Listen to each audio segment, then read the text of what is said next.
Traditional medicine is a very common practice across the world when it comes to addressing issues of public health. Yet, for some reason, I have this fear of traditional medicine. Traditional medicine is practiced by Asian people, African people, it is practiced by the Latin Americans. But why am I so afraid of it? Particularly, why am I so afraid of South African traditional medicine? Yeah, my fear isn't just because of the unfamiliar.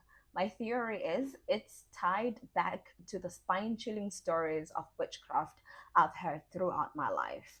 A key part of the answer lies in the Witchcraft Suppression Act number 2 of 1895, which was amended in 1957.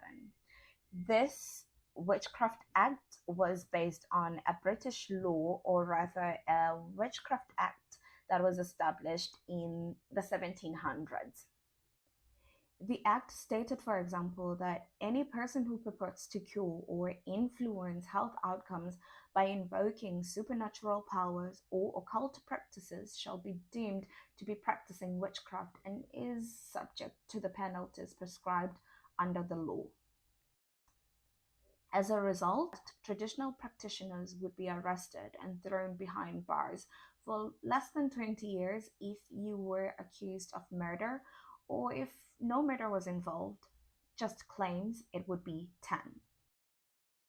I've listened to religious testimonies of deliverance and healing that painted Christianity as superior to traditional medicine. These accounts, combined with historical misunderstanding and cultural differences and a stigma that I definitely contribute to, have led me to view traditional medicine solely as a spiritual venture and one not to be touched. In 1996, Chapter 2 of the South African Constitution created an allowance for religious freedom and beliefs in the Bill of Rights, meaning that traditional medicine was now free to practice. Recognizing the value of these practices, South Africa has taken steps to integrate traditional medicine into its public health system. The Traditional Health Practitioners Act of 2007 sets guides to legitimize and regulate traditional healing. This policy seeks to bridge the gap between ancient wisdom and modern healthcare. It could help unburden the modern healthcare system if thoroughly regulated.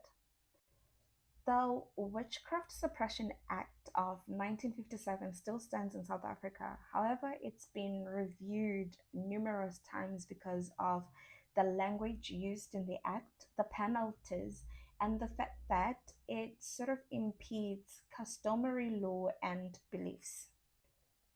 Part of the language that is brought to question when going through these reviews is the fact that it does not clearly define what a witch is.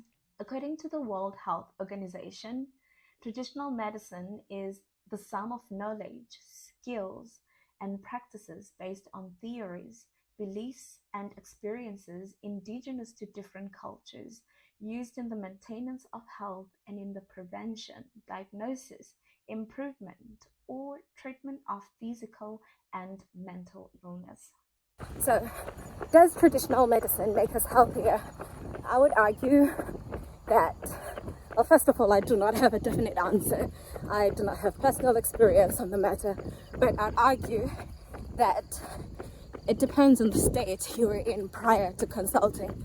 If you were not well and you needed help and you got proper traditional health professionals, well then you're better off than not going.